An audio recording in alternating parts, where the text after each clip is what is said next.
¿Me escuchan bien ahora? A ver, díganme. ¿Se escucha menos cortado? ¿Se escucha igual?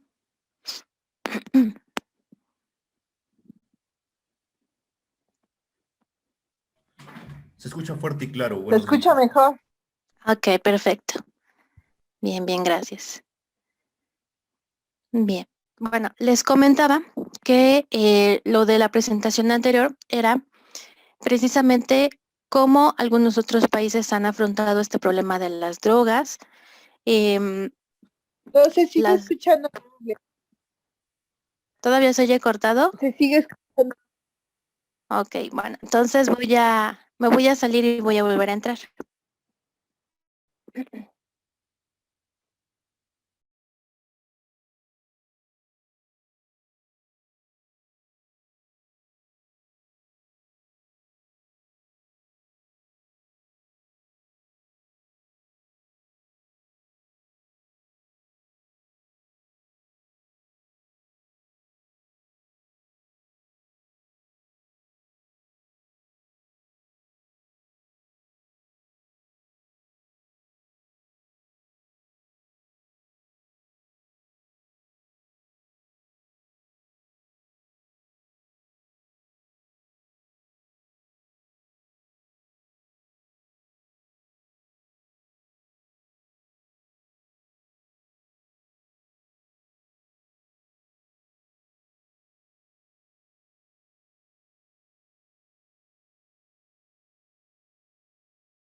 A ver, vamos a ver. ¿Ya se escucha mejor? Ahora sí ya.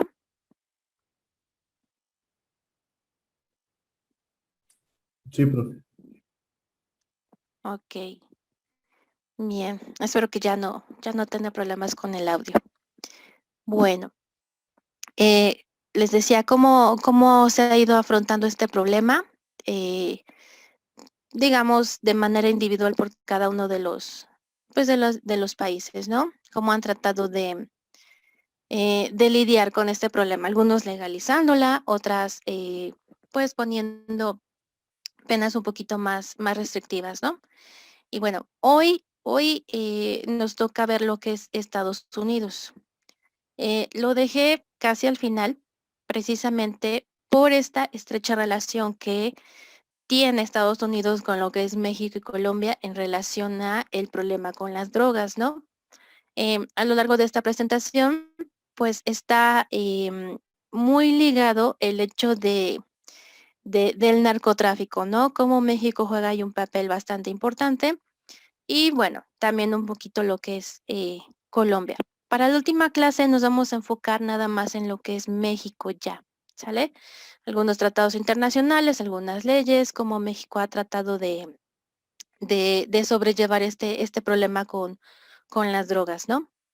Bueno, vamos a empezar. Entonces, Estados Unidos. Ustedes saben que Estados Unidos pues está como no el principal productor, pero sí el principal consumidor de lo que son todo tipo de drogas, ¿no?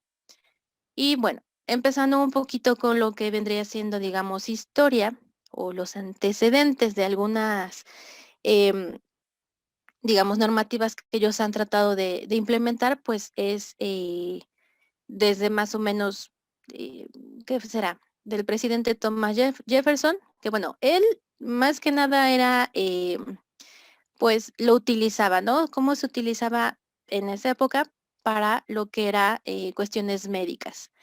Por ejemplo, él, Thomas Jefferson, pues lo que hacía era que tomaba laudano para calmar el dolor en sus intestinos, ¿no? Pero bueno, en aquella época, digo, creo que también en México y en otras partes del mundo, pues se utilizaba precisamente como un tratamiento para calmar el dolor de ciertas personas, ¿no? Una de las primeras grandes medidas que tomaron para combatir lo que era el problema de las drogas fue por ahí de principios del siglo XX, cuando se da esta, o más bien nace esta ley a nivel federal, que era la ley Harrison de impuestos sobre narcóticos, que lo que hacía era que restringía enorme el consumo de los opiáceos. Posteriormente, hay algunas otras iniciativas legislativas, tanto a nivel nacional como a nivel regional en los Estados Unidos, y se encuentra primero lo que es la Ley de Impuestos de Marihuana, por ahí del año 1939. Esto era en California, que tiene ya su, digamos, empiezan con esta lucha contra la misma, ¿no? Contra lo que es la marihuana. Después nos habla de lo que es, pues, esta ley, que era la de sustancias controladas, por ahí de 1971. Esta ley combinó diferentes leyes federales en un código, los unificó, y hace referencia tanto a lo que eran los medicamentos como a las sustancias psicoactivas, en función de precisamente cuáles tenían funciones o utilidad médica y cómo su abuso causaba ciertos estragos en lo que era la sociedad. Esta misma ley, la ley de sustancias controladas, tomaba productos como lo que eran el Valium, las tenía en cuenta como las menos adictivas. De ahí iba subiendo, digamos, de categoría en base obviamente a lo que era, pues, los efectos que cada una de estas drogas producía, y llegaba hasta, digamos, lo que era la heroína y el LSD, que bueno, no tienen utilidad médica alguna y obviamente son altamente adictivas.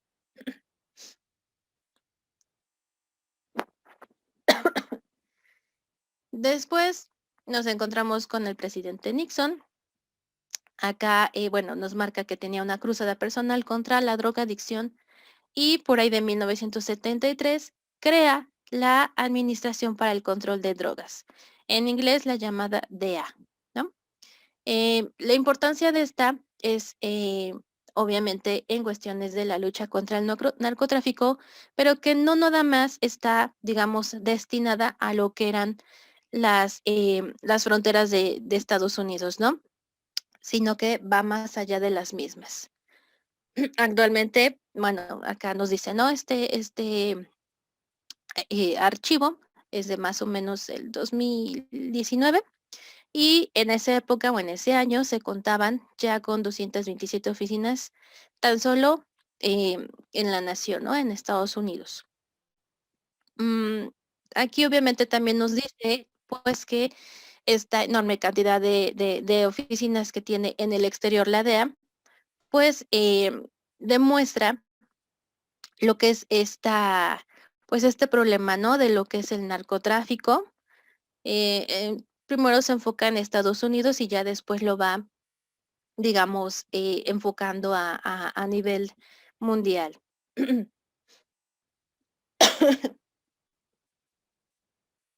Bueno, acá, digamos que de lo más relevante que pude encontrarles para esta parte del temario es desde la política de presidente Obama, por ahí del 2011, ¿no? En el caso del anterior presidente, ¿cómo se llama? Ay, no recuerdo el nombre en ese momento. No hubo mucho, ¿perdón? George Bush, No, Donald Trump. ese, Trump, gracias. En su administración, pues no hubo muchos cambios en cuestión a lo que fue el tema relacionado con las drogas, ¿no? Sí, Trump, gracias. Bueno, él se enfocó a otras cuestiones, ¿no? A lo que fue, pues, la inmigración, y todo eso, ¿no? Pero en cuestiones a lo que fue la drogadicción, digamos que lo más actual, lo que más sobresale es, pues, lo que Obama trató de hacer, ¿no? Cómo le dio un enfoque, ahorita lo van a ver, todavía con la cuestión de no permitir la legalización, ¿no? De las drogas. Bueno, acá, pues esta política que se tomó en aquel año contra de las drogas, pues era precisamente para tratar de reducir la demanda de las mismas en los Estados Unidos. Em, Aquí, bueno, lo que trataba de hacer era precisamente hacerlo mediante una prevención, ¿sale? Me- que no llegaran a tal caso de ya ser adictos a las mismas. Y obviamente también, pues, tratando de brindar cierta ayuda a que los estadounidenses que ya tenían una adicción previa, pues pudiesen acceder a un tratamiento. Em, lo que ellos trataban era no solamente de mejorar el sistema de salud pública y de seguridad de los Estados Unidos, sino que también trataban de disminuir una fuente muy importante de ingresos de lo que eran todas las organizaciones criminales transnacionales, ¿no? Precisamente por pues el peligro que conlleva. Digo, ya de por sí son un país un poco bélico y pues aunado a todo ello, pues lo empeora, ¿no? Em, Ellos ven, o bueno, Obama tenía esta idea de que la violencia que impera entre las organizaciones criminales transnacionales en México ha provocado o provocó que hubiese la necesidad de una legalización de narcóticos como si fuera un santo remedio a la situación, ¿no? Em, Ellos aún en el 2011, pues tenían esta cuestión de si se legalizaban ciertas drogas o no, ¿sale? Em, la perspectiva que ellos o que en el 2011 existía era pues que este problema de los narcóticos amenazaba gravemente a lo que era la salud pública y la seguridad. Em, También ya ellos lo tomaban como que la adicción a las drogas es una enfermedad, así como en otros países. ¿Se acuerdan que habíamos visto, por ejemplo, el caso de Suiza, que trataba a los adictos como enfermos y no como criminales? Bueno, acá digamos que fue aterrizando esta idea, ¿no? Eh, También ellos consideraban o se considera que podían prevenirlo y o tratarlo exitosamente. Bueno, otra cosa que marca esta política es que, bueno, los estudios que ellos realizaron, pues mostraban que lo más probable es que las políticas que hicieran que las drogas fuesen más accesibles no iba a eliminar el mercado negro ni a mejorar la situación de la salud y la seguridad en aquel país. Bien. Algo más que vamos a encontrar pues son estos esfuerzos que Estados Unidos implementó o que buscaba implementar para reducir la demanda de las drogas. Bueno, nos dice acá, ¿no? La administración Obama mantiene un compromiso presupuestario real y significativo con el tema de la reducción del uso local de drogas. Acá, bueno, no lo que era esta estrategia nacional para el control de narcóticos incluía acciones específicas para reducir el uso de las drogas. ¿Qué tanto invirtió Estados Unidos en el 2011? Bueno, se destinaron casi 88 millones de dólares para prevenir el uso de drogas como parte del programa Apoyo a las Comunidades Libres de Drogas. Y lo que pretendían con estos recursos es que se apoyara el trabajo de prevención de uso de sustancias que llevaban a cabo eh, dentro de pues ciertas comunidades, ¿no?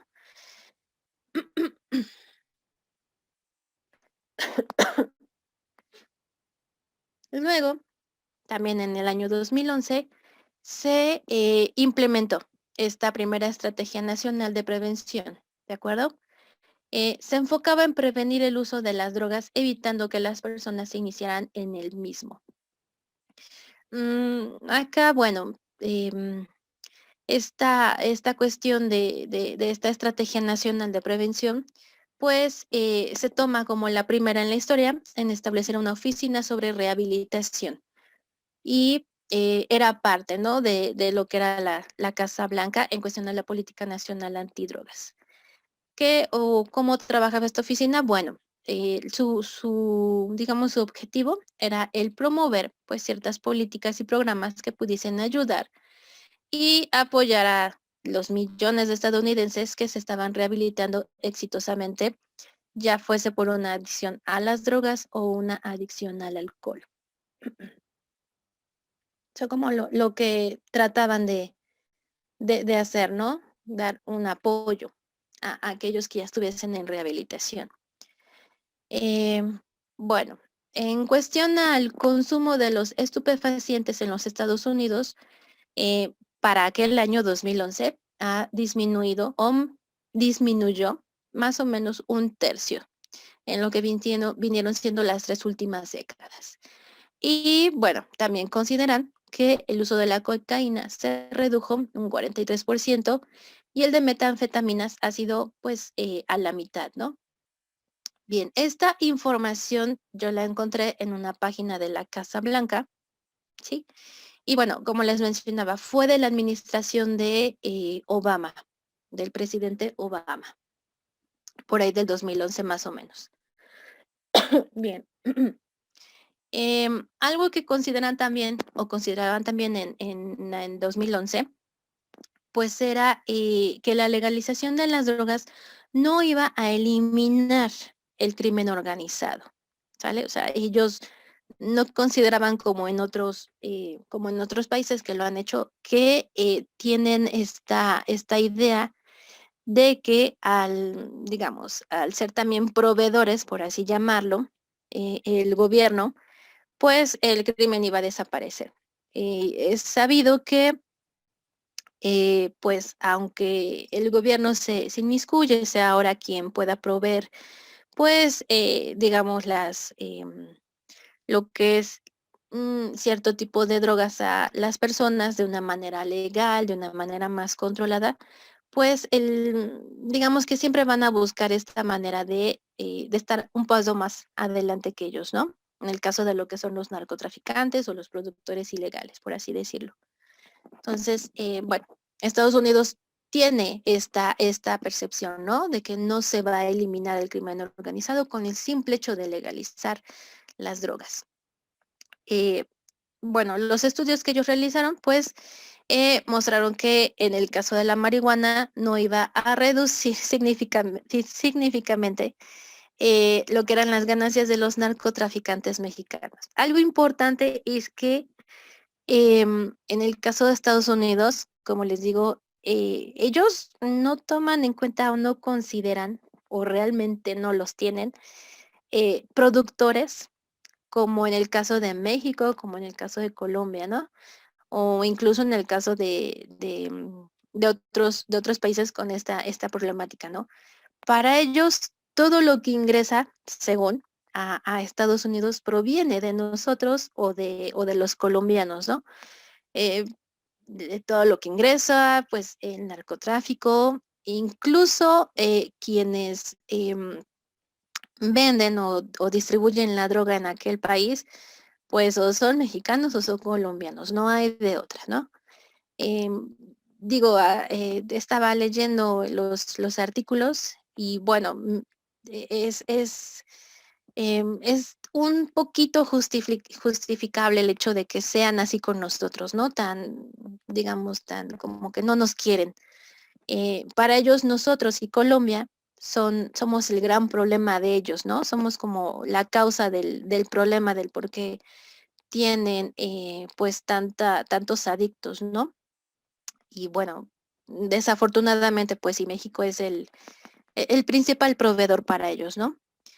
Bueno, acá también nos habla de que los ingresos brutos de las organizaciones transnacionales criminales mexicanas provenientes de la exportación ilegal de marihuana hacia lo que son los mayoristas en los Estados Unidos son de menos de 2,000 millones, ¿sale? Nos dice también que los ingresos de las organizaciones criminales transnacionales que operan en México no dependen exclusivamente de lo que son las drogas y por tanto las mismas no se desarticularían si los estupefacientes fuesen legalizados. ya que estas organizaciones pues se dedican a diversificar sus negocios a través del tráfico ilegal de personas, secuestro, extorsión y robo de propiedad intelectual, entre otros, ¿no?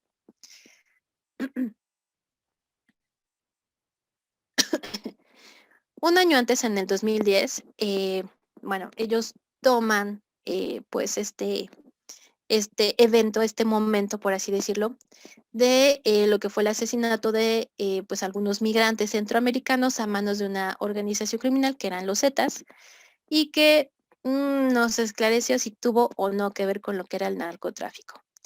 Pero bueno, mm, está como esta relación, ¿no? Entre, bueno, esta relación violenta en conexión con el tráfico y la distribución de los estupefacientes.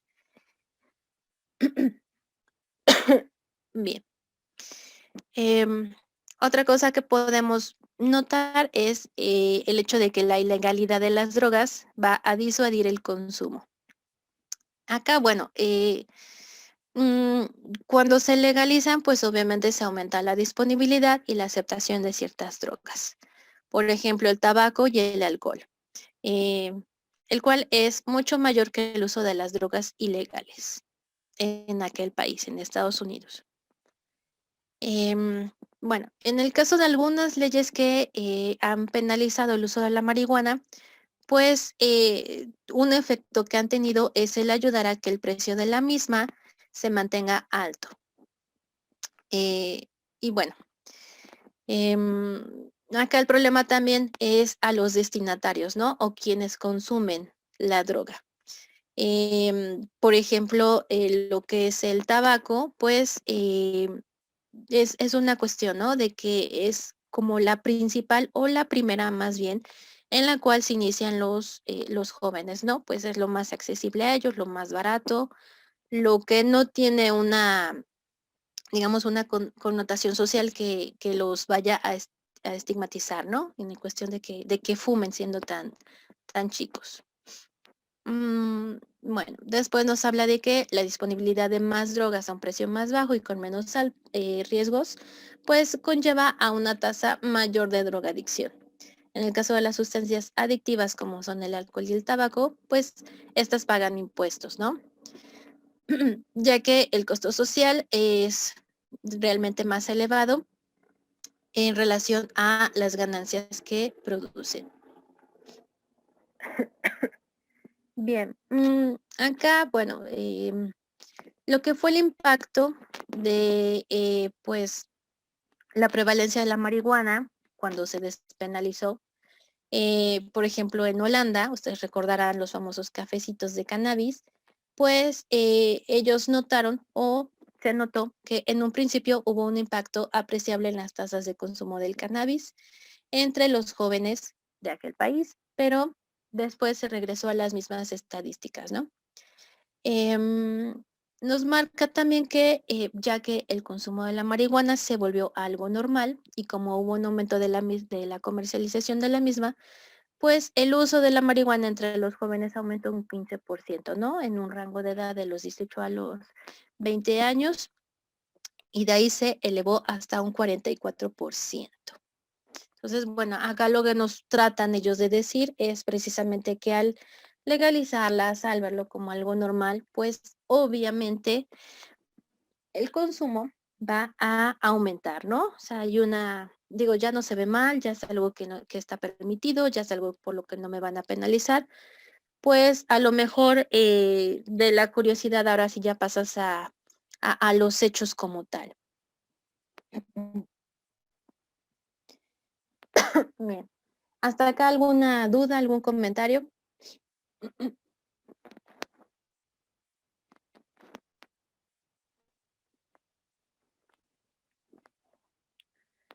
Ok. Bien. Bueno, algo más que podemos notar es que con el aumento de la disponibilidad de las drogas, pues obviamente se conduce a mayores costos en salud y seguridad. En el caso de Estados Unidos, bueno, las drogas tienden a estar presentes en casi la mitad de todas las personas que cometen delitos, que van desde delitos menores hasta delitos graves. Otros efectos negativos que tiene para la salud, pues el hecho de tener tantos consumidores, no solo de drogas, sino también de alcohol, es que está asociado con la propagación de lo que es el VIH-Sida, con lo que es la hepatitis C, y sobre todo pues con accidentes de auto, ¿no? Cuando los conductores están bajo la influencia de alguna droga o del alcohol. También está asociado a lo que es el abandono de los niños y la violencia doméstica, ¿no? Por ahí leía un artículo que decía que, bueno, en los Estados Unidos, pues lo que ha sido la pandemia, este encierro voluntario, casi casi que hemos tenido, hizo que el consumo de drogas aumentara, ¿no? En un porcentaje bastante considerable. Y con este aumento o con este, pues, exceso en el consumo de algunas drogas, pues también lo que fue la violencia doméstica aumentó demasiado, ¿no? En aquel país. En México lo vamos a checar el próximo sábado. Pero bueno, en Estados Unidos ya de por sí, como les decía, un país un tanto bélico, un tanto también violento, pues afectó bastante, ¿no? Lo que fue la pandemia, la cuarentena, todo esto. Y bueno, el artículo también bueno, me hablaba o mostraba el hecho de que en todo este aumento de violencia doméstica, pues hubo o estuvieron inmiscuidas lo que fue algún tipo de drogas. Bien, bueno, acá algo que comentan es que, bueno, no hay que ir muy lejos.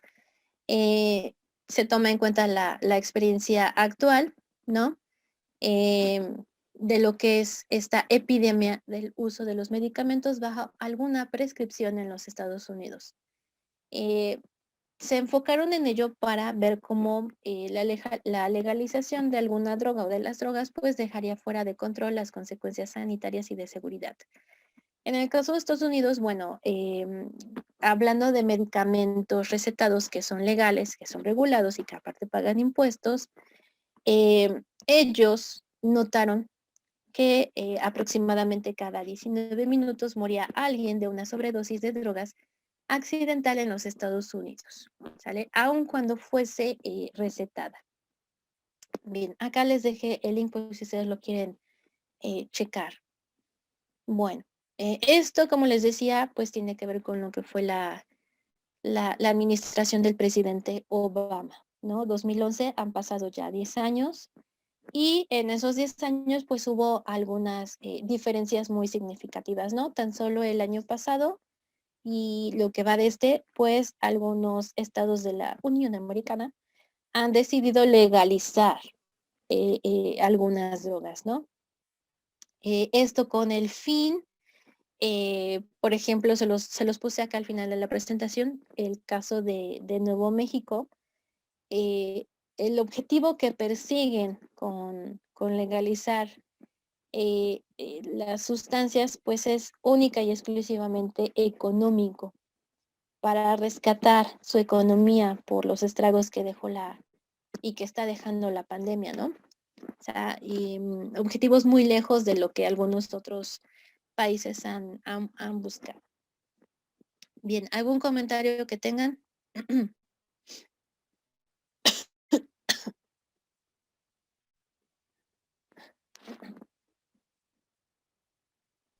Sí, realmente la violencia se extendió y esto ha hecho que todo esto se extienda y crezca, ¿no? Porque pues toda la violencia, aparte del 24/7, que mucha gente no está acostumbrada, sí, o sea, yo tengo muchos pacientes con esa situación, ¿no? Del encierro de la pandemia y todo lo que de alguna manera ha provocado, y en el que se incluyen también drogas. Definitivamente las drogas tienen muy fácil acceso, es muy fácil adquirirlas y es triste, ¿no? Yo pensé que la legalización de las drogas tenía la intención o el objetivo justamente esto de paliar, ¿no? De disminuir en algo todo esto, pero tiene lógica que sea por interés económico. Así es. Gracias, gracias. Sí, ¿cómo influye, no? Digo, ya de por sí el estar encerrado, pues causa ciertos estragos en la persona, ¿no? Eh, el miedo a que ahora sales y vas hacinado en los camiones y todo eso y que te vas a contagiar, ¿no? Ahorita que ya estamos repuntando la tercera ola de contagios, ayer leía que ya estamos otra vez ya pasamos de amarillo a naranja y la Ciudad de México me parece pasó de naranja a rojo, ¿no? Entonces, digo, es obvio que iban a despuntar tantos contagios, ¿no? Están de vacaciones.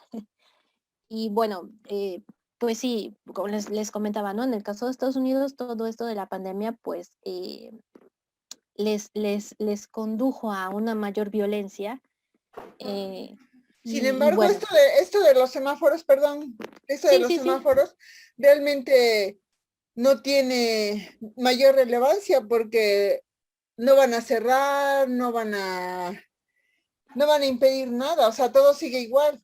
No es importante en qué color estamos si sabemos que estamos en rojo en general.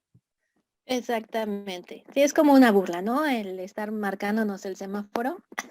Sí, o sea, si no están tomando acciones justamente por la economía, porque la gente no quiere dejar de salir. Aquí es una cuestión de crear conciencia, quién sí sale y quién no sale. Así es, ¿no? O sea, también el hecho de cuidarte. A mí me ha tocado últimamente en el transporte público personas, no solo jóvenes, sino también ya adultos que van sin cubrebocas, ¿no? Entonces, ay, ¿de qué sirve estarte cuidando? Pero bueno, millones de cosas que van pasando, ¿no? Por lo que es la pandemia y todas las consecuencias no muy positivas que nos está dejando. Bien. ¿Alguien más que quiera comentar algo de lo que llevamos hasta ahorita? Estás bien enferma, ¿verdad? Es que mi chaparrito está gripado y ya saben, me tose en la cara, cada vez que chilla, pues me comparte sus lágrimas. Y aparte como estoy con ellos todo el día, pues peor aún. Pero bueno, ya dicen, ¿no? Que si la mamá se contagia, el niño se mejora. ¿Quién sabe? Mis hijos me contagian, Y entonces uno como como lo... mamá no importa que aunque ni muera, pero que ellos estén bien. Sí, sí, sí. Bien, ok. Bueno, vamos a continuar. Ok, bien. Ok, algo más aquí curioso es como el hecho de lo que es la droga de fabricación ilícita, pues ya está considerada como la más mortífera y peligrosa en los Estados Unidos y que al mismo tiempo se está expandiendo hacia Europa, ¿no?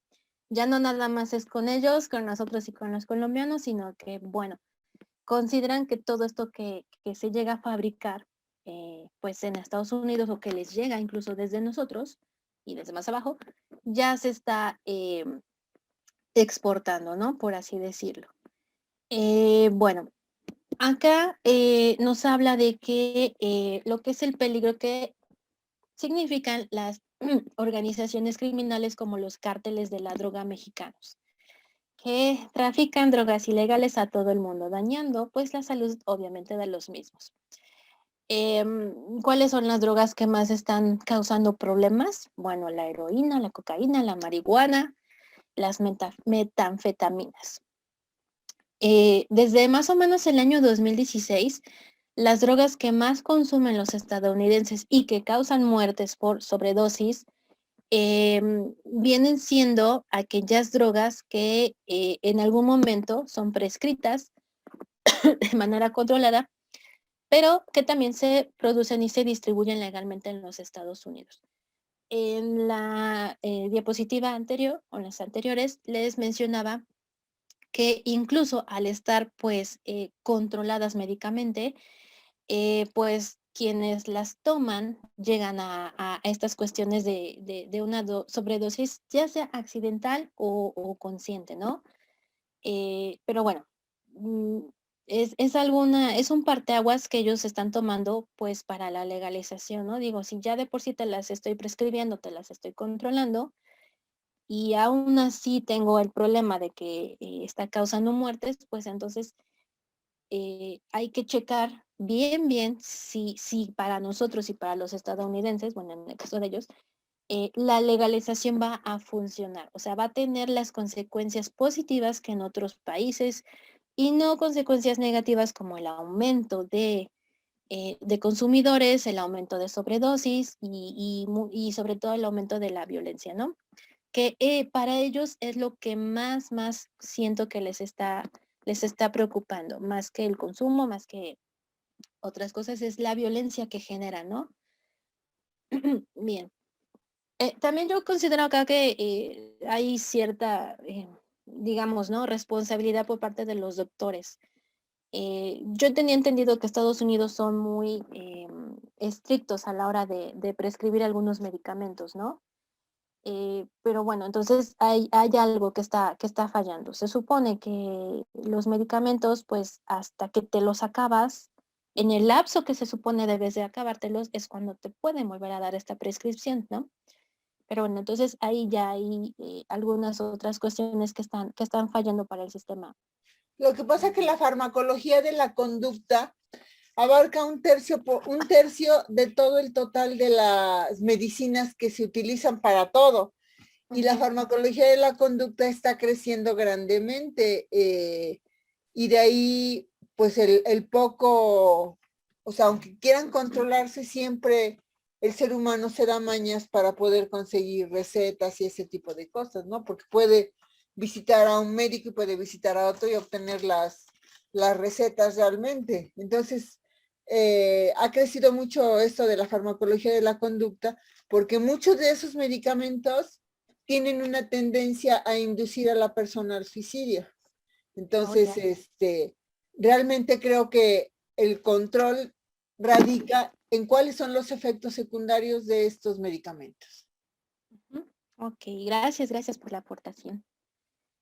Sí, hay que tener en cuenta todo esto, ¿no? Entonces, pues también poner mayor énfasis en ello, ¿no? Para el caso de los estadounidenses. Acá, bueno, eh, igual las recetas, ¿no? Se dan al por mayor, se quedan. Y bueno, se supone que hay una cuestión más controlada ahora con las recetas, ¿no?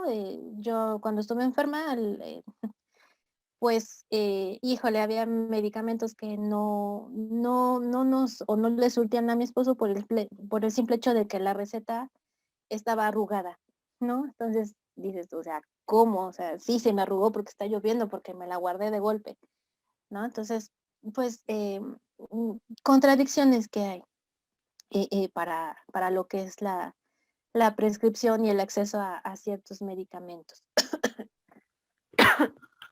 Bueno, además yo había escuchado Ujú. que se supone que si el medicamento es controlado debe de venir en una receta aparte.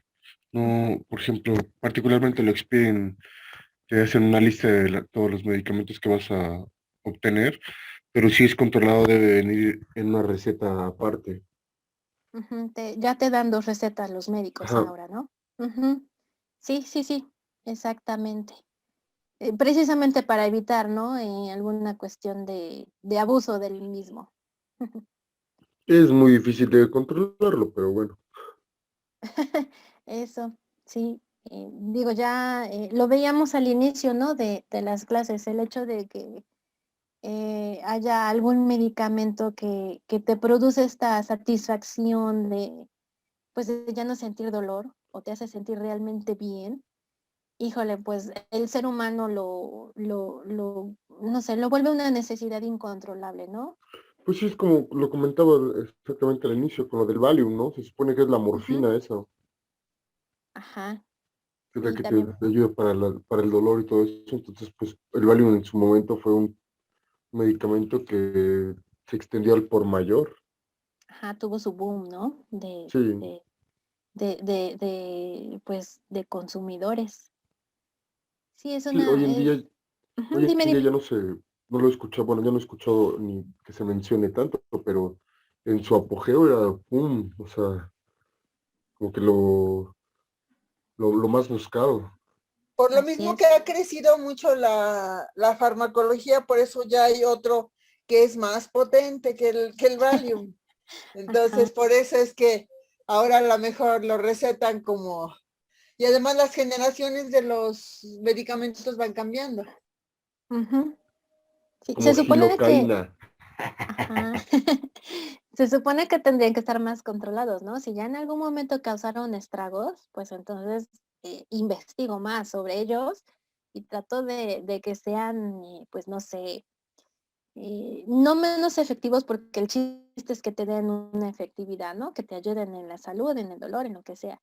Pero sí deberían de estar un poquito más, híjole, pues más controlados. No, no sé. Y lo mismo pasa con las drogas, ¿no? La cosa es el Eh, interés económico, ¿no? Ahí se ve. Porque han exacto, salido, exacto.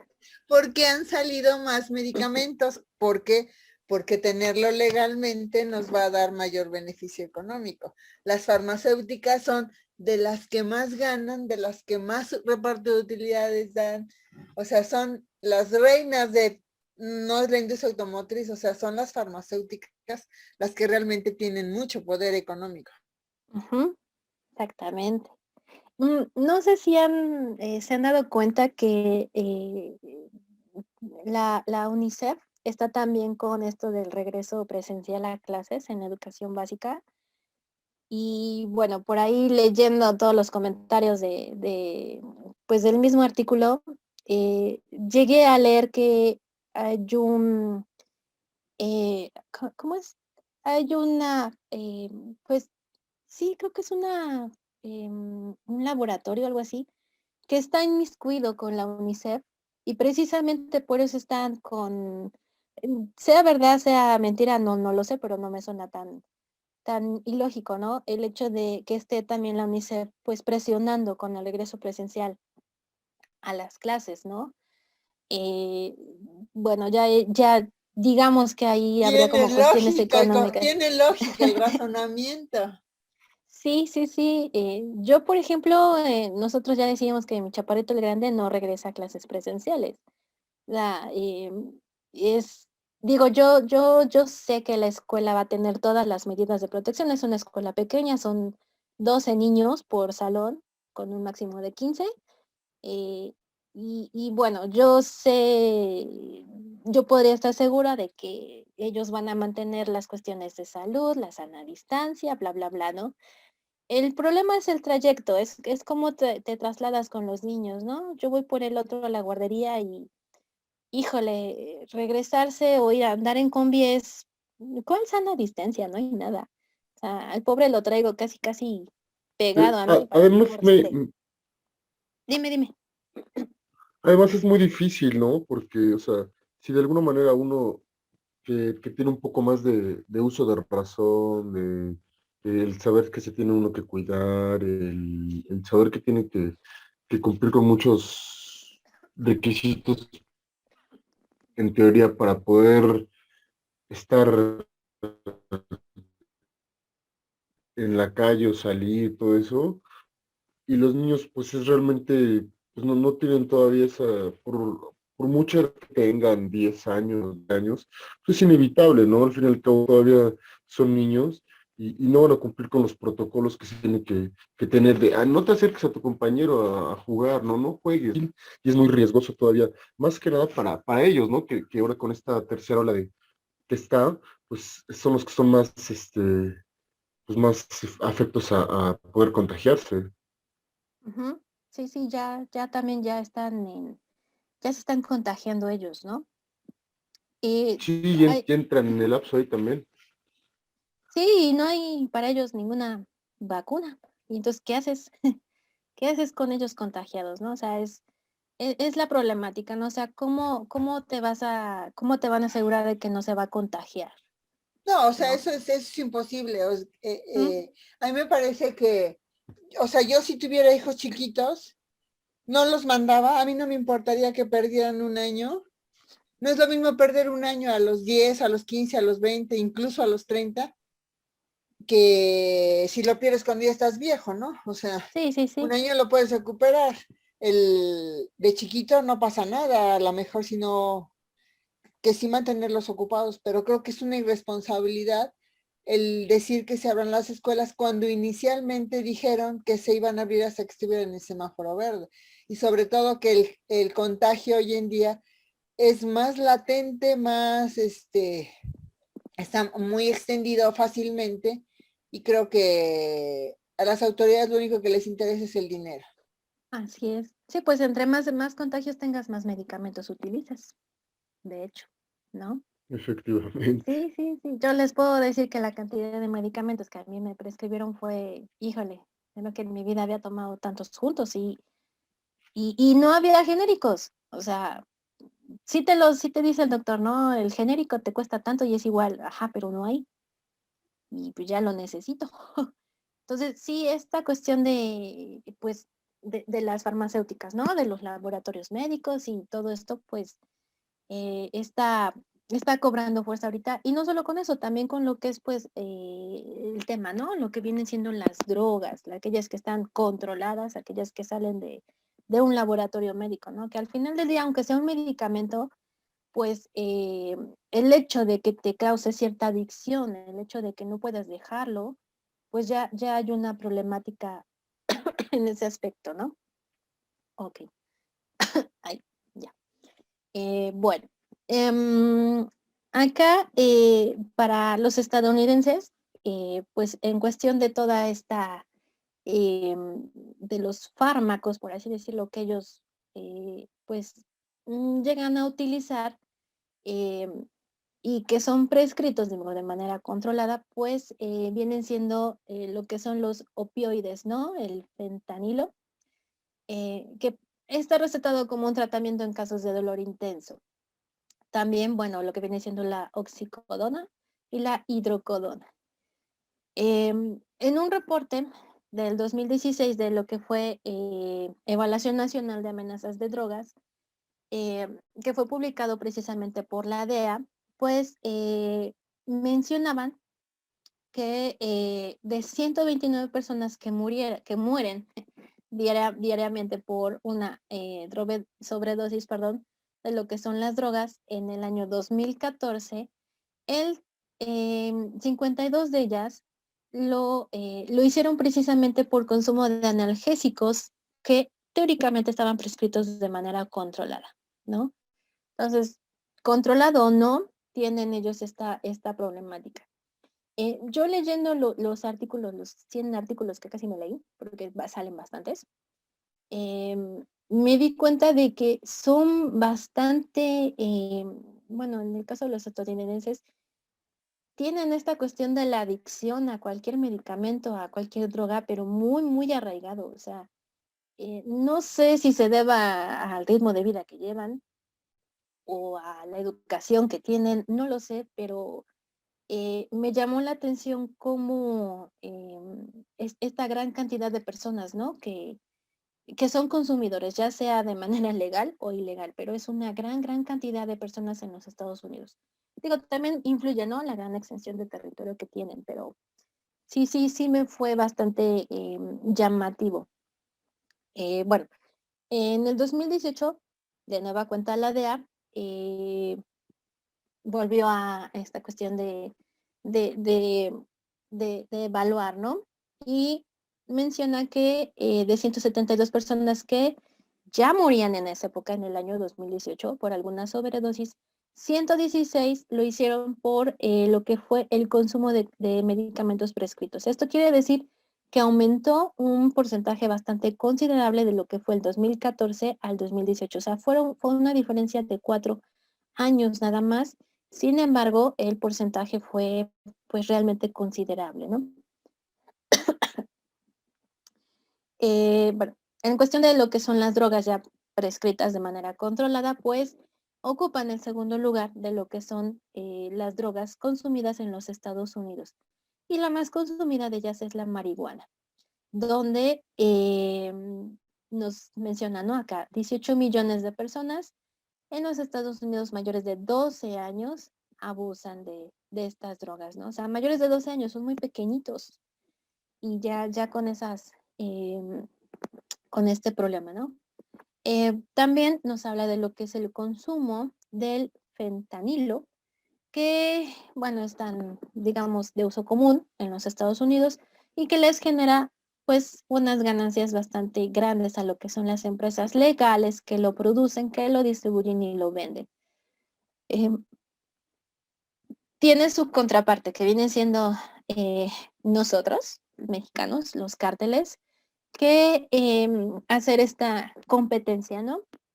Con lo que son las empresas legales en Estados Unidos, y entonces ellos lo venden, pero lo están produciendo obviamente ilegalmente, ¿sale?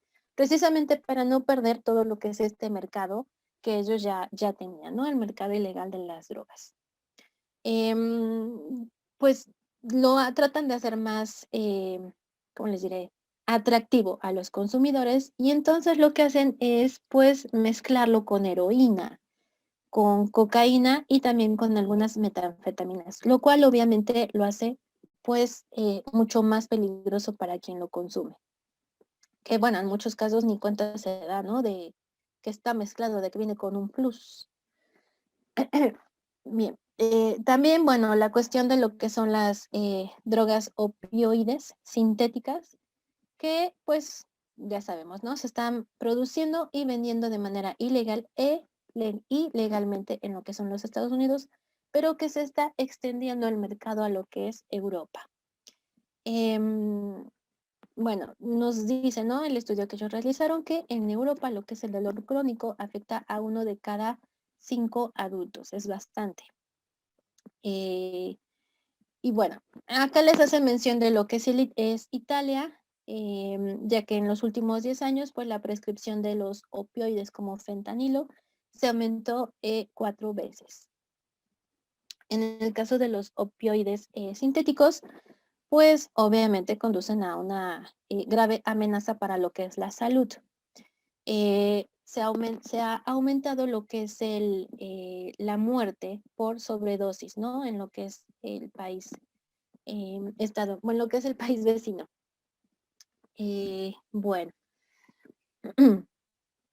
entonces nosotros les proveemos las drogas y ellos las exportan ya a Europa, ¿no?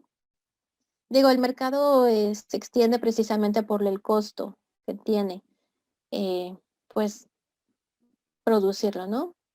Nosotros vimos que, por ejemplo, en Europa, bueno, se está tratando de que sean productores que estén registrados, ¿no? Con todas las restricciones que les van marcando.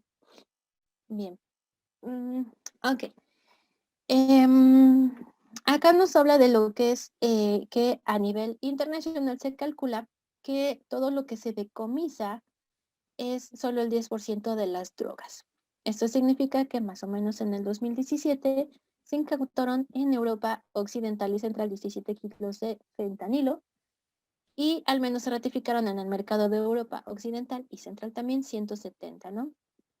Pero aún así lo que ellos están decomisando pues es un porcentaje muy, muy bajo, ¿no? Em, para las Naciones Unidas, ellos, bueno, consideran que en el caso del fentanilo, la mayor parte de la sustancia que se encuentra en el mercado ilícito procede de fabricación lícita, ¿vale? Entonces también ahí hay una cuestión de qué es lo que está pasando, ¿no? Con lo que son las empresas que se dedican a venderlo, a producirlo, a exportarlo, a comercializarlo, ¿no? Bien. Ok. ¿Hasta acá alguna duda?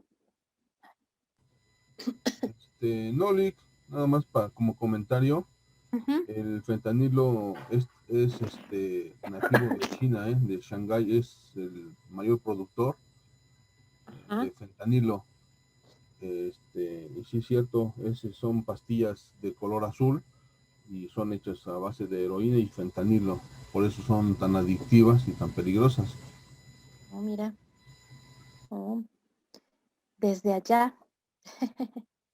Gracias Sí, por la pero aportación. México es el que las pasa a Estados Unidos, Ujú, a pesar de que vienen de China. México las comercializa hacia Estados ajá, Unidos, Europa y a Rusia.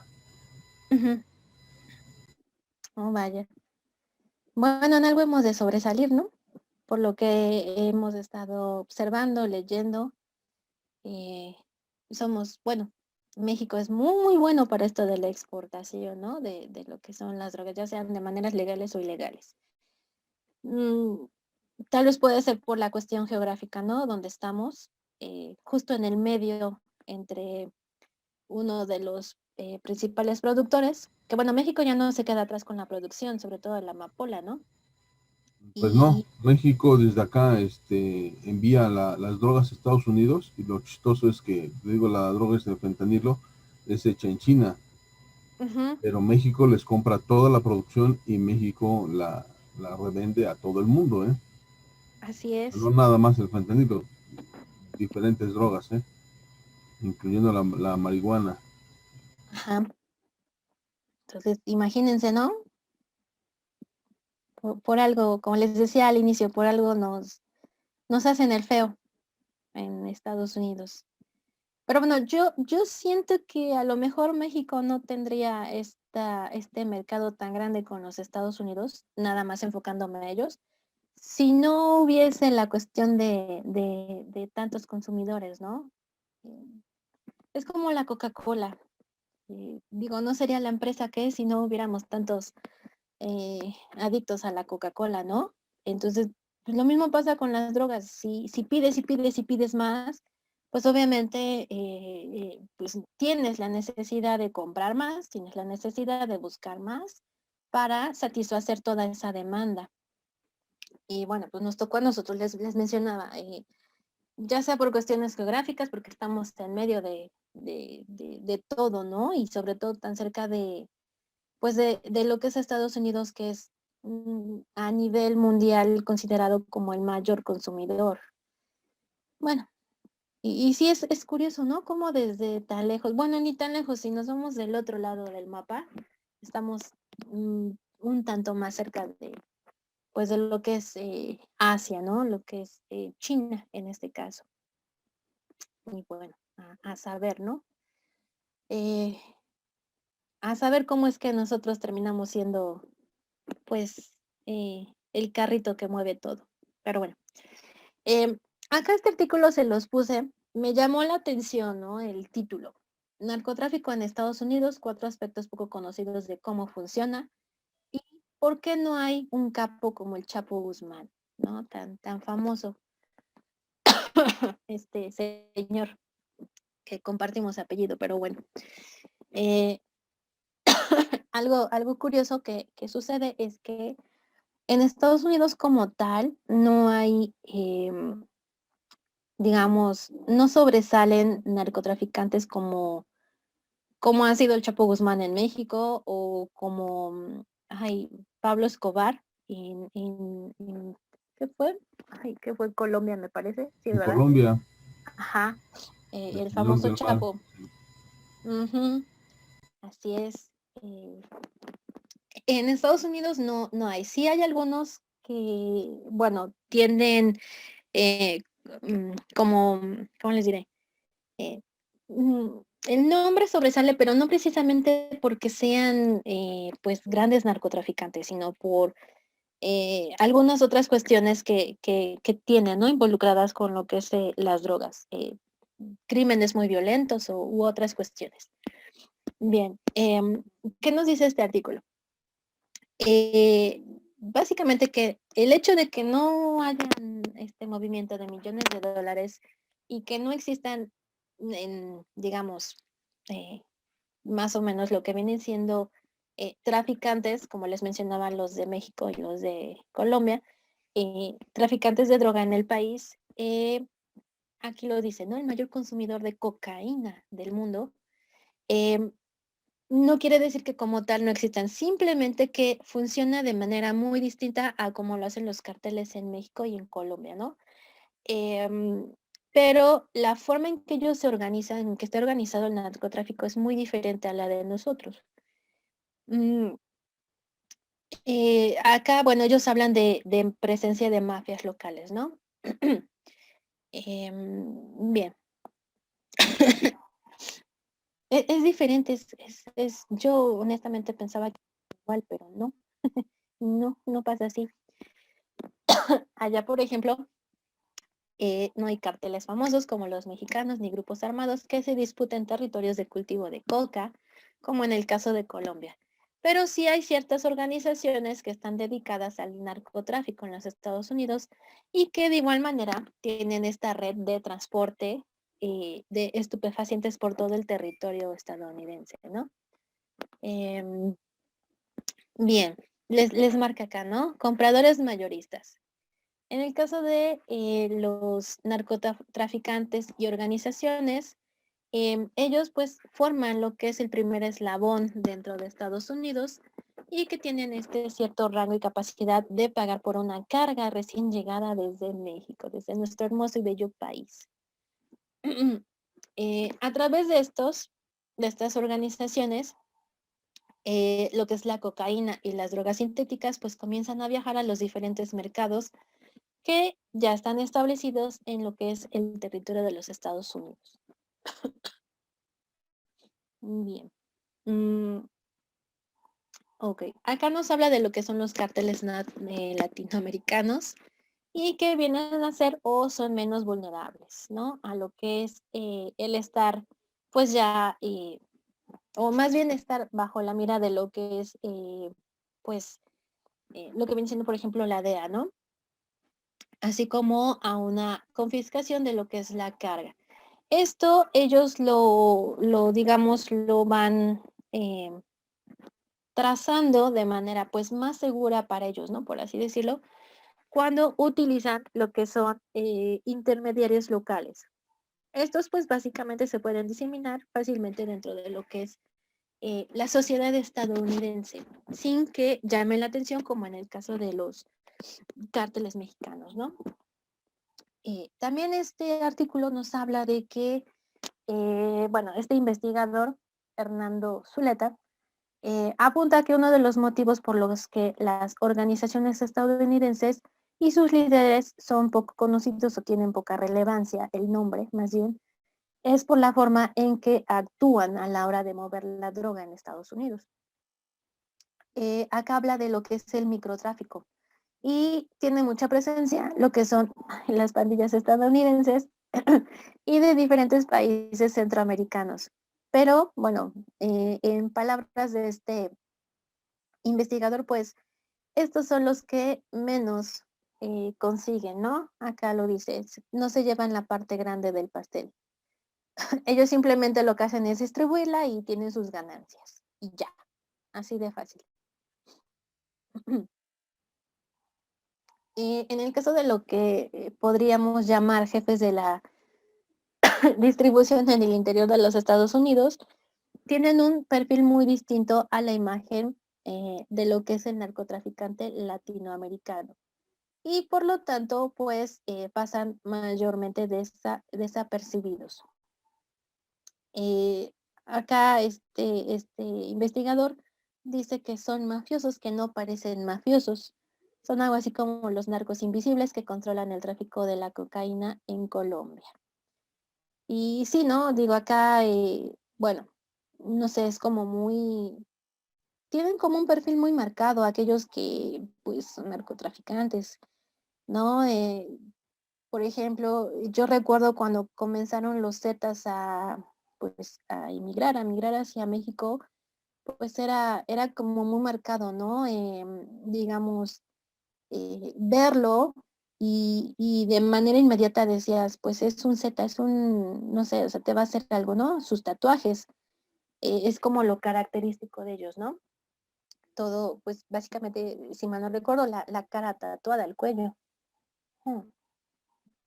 Entonces, yo quiero entender que lo que este investigador quiere hacer notar es que pues la fachada de lo que es narcotraficante allá en Estados Unidos es muy distinta a a la que conocemos acá. Bien. También dice acá que con las investigaciones que han realizado, pues lo que viene siendo la nueva ola de narcotraficantes colombianos se está mimetizando con lo que es la clase alta de su país. por lo tanto se tienen que ver como ellos, ¿no? Bien, ahora, lo que viene a ser el primer eslabón de lo que es la cadena tiene que ver con el comprador mayorista, que es el que adquiere las sustancias controladas que llegan exactamente desde Latinoamérica, Asia y otras partes del mundo. De aquí, ¿qué es lo que hacen? Bueno, esta red de grupos y prestadores de servicios que se extienden hasta los mercados en los más de 9 millones de kilómetros que tiene Estados Unidos. Algunas estimaciones sostienen que solo la cocaína, esta droga, mueve más de 100,000 millones en lo que es este país, ¿no? O sea, bastante, bastante. Otras de las sustancias que se consumen en el país pues son la marihuana, ¿no? Aquí pues lo vamos a tomar de manera legal bajo diferentes modalidades en los diferentes estados. Cada estado tiene sus requisitos para que la misma sea consumida de manera legal. También están lo que son las metanfetaminas, la heroína, el fentanilo y obviamente, como ya lo vimos en las anteriores diapositivas, pues están causando altos niveles de mortalidad en lo que son los Estados Unidos por el excesivo consumo de los mismos. Acá nos dice, ¿no? Un cártel llega a mover, pues, digamos, toneladas de cocaína, pero cuando ingresan a los Estados Unidos, son miles de estadounidenses los que se encargan de repartir esas toneladas en partes cada vez más pequeñas. Dice acá que es como una telaraña y por lo mismo es más complicado. En este caso, pues la droga pasa por distintas etapas hasta llegar al mercado que tiene esta demanda sobre las mismas. Por lo tanto, es más difícil para ellos, ¿no? Acá son como muy marcados los cárteles, igual en Colombia. Y bueno, en el caso de los estadounidenses, pues lo que hacen es que se van separando, se van separando, se van separando. Y pues dar con el principal tiende a tener estos, digamos, estos tropezones, ¿no? Pues tomas a uno y de aquí a que este te dice todo, ya los demás se fueron disipando, ¿no? Ok. Algo que menciona este investigador es el hecho de por qué es tan difícil para el narco en México hacer negocios con los bancos y por qué es tan difícil combatirlo, ¿no? Imagínense si todo el dinero del narcotráfico se destinara de manera legal para hacer cosas benéficas para México. Sería, híjole, sería como el rescate de México, ¿no? De nuestra economía. Hace muchos años, cuando yo estudiaba, recuerdo las palabras de uno de mis profesores que decía que, digo, en aquella época, en el 2000, esta cuestión del narcotráfico estaba como todavía era como un tema muy tabú, ¿no? Pero él decía que con todo el dinero que ingresa o todas las ganancias del narcotráfico en México, inclusive podrían ellos pagar la deuda, ¿no? La deuda que tiene México, la deuda externa. Y bueno, que mes con mes alcanzaría para restaurar, pues, bueno, no restaurar, como ayudar a las comunidades más, pues, más desprotegidas en este caso, ¿sí? Pero bueno, desafortunadamente, pues, sí, algunos lo destinan a ayudar a sus comunidades, ¿no? Pero, pues, al final del día es dinero pues obtenido de manera ilegal y pues no puedes hacer negocios con ellos, no como uno quisiera. Pero sí, me quedó mucho eso que él mencionó, ¿no? De todas estas ganancias ayudarían a salir a México de sus deudas. Bien. Ok, acá. El papel de los mexicanos en Estados Unidos. Ahí vamos de nuevo, como siempre de metiches en todo. La DEA, en un informe anual del 2019 de Evaluación Nacional de Amenazas de Drogas, reconoce la existencia de grupos criminales locales y pandillas que están vinculadas al negocio de los estupefacientes. hay una colaboración directa con los grupos criminales locales y las pandillas en todo Estados Unidos para llevar a cabo lo que es la distribución y la transportación de drogas a nivel minorista. Bueno, se señala que la entidad le otorga mucho mayor protagonista a lo que son pues los miembros mexicanos de las organizaciones de crimen transnacional que están presentes en el país. Y de esta manera se le resta importancia a sus mafias locales. O sea, tienen la mirada en los mexicanos, básicamente. Ahí. Ok. Bien, ahora lo que les mencionaba de que a diferencia de la administración de Obama del 2011, en lo que es el 2019, 2020 y lo que va del 2021, ya algunos estados han optado por la legalización, en este caso de lo que es el uso recreativo de la marihuana y otras drogas.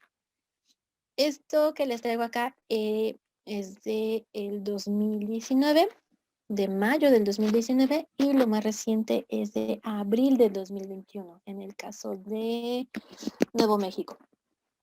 Bien, ok, acá, bueno, todavía nos habla de 4 de 5 estados que votaron a propósito del cannabis y se aprobó el uso recreativo para adultos. Aquí la edad que marca adultos es 21 años. Algunos estados como Nueva Jersey, Arizona, Montana y Dakota del Sur se aprobó el uso recreativo de la marihuana, mientras que en Mississippi los votantes aprobaron el uso de la planta con fines medicinales. ¿Sale? El cambio más significativo que se tuvo con esta cuestión de aprobar o no las drogas, más bien de legalizarlas, pues es que presenta la nueva tendencia con cuestiones que tienen que ver al hecho de la menor resistencia de que los Estados Unidos tradicionalmente eran pues de corte republicano, ¿no?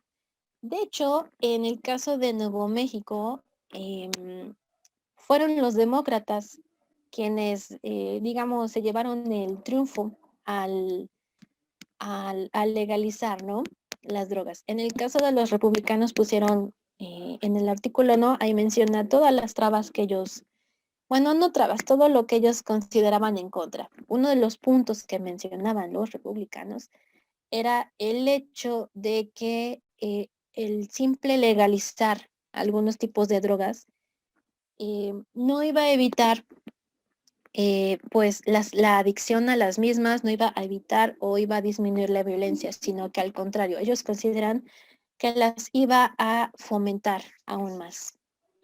¿Sí? Pero bueno, a los demócratas eso poco y nada les importó. En el caso de Washington, D.C., se votó a favor de la despenalización de hongos psicodélicos. En Oregón, se convirtió en el primer estado en legalizar el uso terapéutico de la psilocibina, que es una sustancia que se encuentra en algunas setas alucinógenas. Y en el hecho también de despenalizar el uso de drogas duras, como son las metanfetaminas, la heroína y la cocaína. ¿Vale? Bien. Algo que mencionaban acá o como un punto de partida clave era en cuestión del aumento de la aceptación de drogas legales por parte de algunos votantes norteamericanos, es pues esta idea que tienen ellos de impulsar una nueva industria que contribuya a dinamizar la economía y a recaudar fondos para afrontar lo que es la pospandemia, ¿sale? O sea, como les decía, es uno de los objetivos reactivar su economía, ¿vale? Y digo, lo vas a hacer cuando tienes millones de consumidores y van a pagar por ellos, ¿no? Porque incluso tienen, lo vamos a ver más adelantito, creo que sí, eso los puse, los impuestos que hay que pagar por el uso recreativo de las mismas. Acá, esto que les mencionaba de Nuevo México, ¿no? Michelle Luján Lisham, gobernadora de Nuevo México, acá les marca, ¿no? Firmó el lunes, pero esto fue en abril del 2021. Fue, me parece, el 5 de abril. bueno, firmó la normativa que legaliza el uso recreativo de la marihuana y que pone en marcha la venta legal que se va a comenzar el próximo año, o sea, en el 2022. Este viene a ser el 7º estado de los Estados Unidos que desde noviembre del 2020 pone fin a la prohibición de la hierba, a lo que es la marihuana. Esta medida fue impulsada, como les decía, por los demócratas en toda la nación y que sigue la tónica de otras, más bien temática, de otras zonas como son Virginia o Nueva York, que también han pasado sus proyectos de ley sobre el cannabis. Ellos todavía están en el entredicho de si lo hacen o no. En el caso de la gobernadora de Nuevo México, pues añadió que lo que es la legalización del cannabis para su uso en adultos es un gran paso adelante para el Estado y que va a cambiar la forma en que se piensa sobre Nuevo México para mejorar. Lo ve cuestiones de fuerza laboral, fuerza económica y sobre todo en el futuro. Como les decía, está enfocado este proyecto a lo que es el mejoramiento de la economía. Bien, los consumidores de marihuana van a poder comprar y consumir la hierba sin miedo a ser multados y su venta va a ser legal cuando la legislación entre en vigor, que será en abril de 2022, y está destinada a los mayores de 21 años como tal. Algo más que añade la gobernadora de Nuevo México es que también se vio y se trató lo que fue el proyecto normativo complementario que borra automáticamente muchas condenas anteriores por posesión o uso de la marihuana. Esto obviamente tendría la consecuencia de reconsiderar las sentencias penales para un centenar de presos. ¿Sale? Recuerden que no nada más es digamos, la prisión, la pena de prisión, para los narcotraficantes, ¿no? Sino también para quienes distribuyen lo que es pues la droga y sobre todo pues para aquellos que están, digamos, imputados por algún delito que tiene que ver con las drogas, ¿no? Entonces, sería interesante seguir qué es lo que va a suceder con todos estos presos, ¿no? Que fueron condenados por posesión o uso de la marihuana.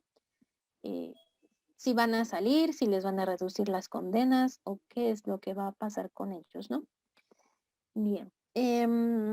Uno de los puntos destacados de esta nueva norma que se maneja en Nuevo México es que va a ser legal la posesión de hasta 57 gramos de hierba. Recuerdan que en Europa era un máximo de 5 gramos. Acá es demasiado. Y bueno, sus consumidores van a poder tener hasta 12 plantas por hogar. Creo que se fueron al exceso los estadounidenses, pero bueno. Una vez que esta normativa avance, Nuevo México va a imponer un impuesto especial inicial sobre las ventas, que va a ser del 12% y que posteriormente va a aumentar al 18%. La venta de cannabis para uso recreativo va a estar bajo licencia estatal y los reguladores van a poder imponer un límite a los cultivos, así como una tasa estatal por planta de hasta $50 al año. ¿Sale? Entonces, bueno, básicamente ya les dije, es una medida económica, ¿no? Y bueno, con esto terminaríamos todo lo que es en cuestión a Estados Unidos. Bien. Okay. Les iba a mencionar algo. Ok, lo que viene siendo, bueno, la lucha de los Estados Unidos contra las drogas está enfocada a lo que es primero, pues, ¿cómo les diré? Está enfocada a desmantelar primero lo que son los cárteles mexicanos y colombianos, más que atacar el problema que tienen ellos de adicciones. Así es como ellos lo están tratando como están tratando de lidiar con el problema, ¿no?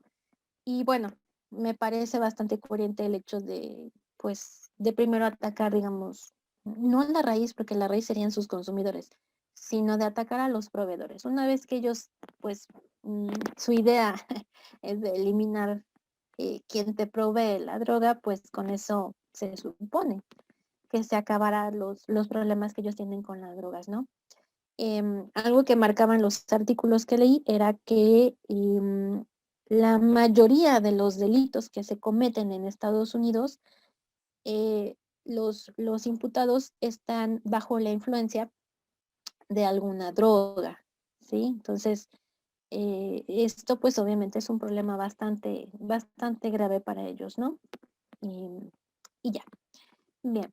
Comentarios que tengan sobre este último que vimos. No, todo bien. Ok. Bien. ¿Alguna duda? No, Lick. Ok, gracias. Bien. Bueno. Ok, de este tema igual les voy a dejar un comentario.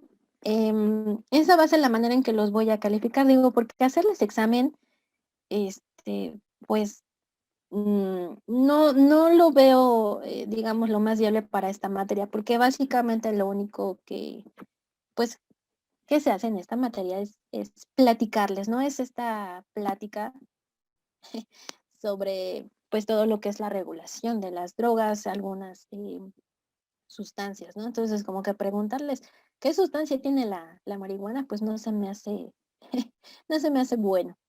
Entonces, los comentarios que ustedes han ido elaborando, es con ello con lo que les voy a tomar en cuenta para su calificación. No sé si están de acuerdo o tienen alguna otra propuesta.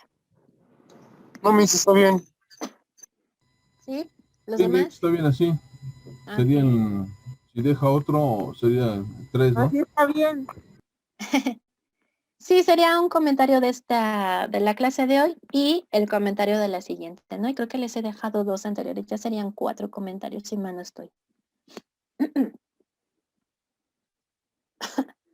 Ok, Sí, me falta nada más enviar el que dejó la semana pasada. bien. Sí. Si por alguna razón ya no los deja subir, me avisan para que les extienda yo ahí el tiempo, por si tienen cuestiones de algún atraso. ¿Vale? Profe, con este serían tres, Pero- ¿verdad? Ajá, el de hoy Profe. serían 3. Ok, perdón, disculpe. ¿Los va a habilitar o ya los habilitó en plataforma? Porque bueno, yo ya subí unos, pero no sé si ya los va a habilitar.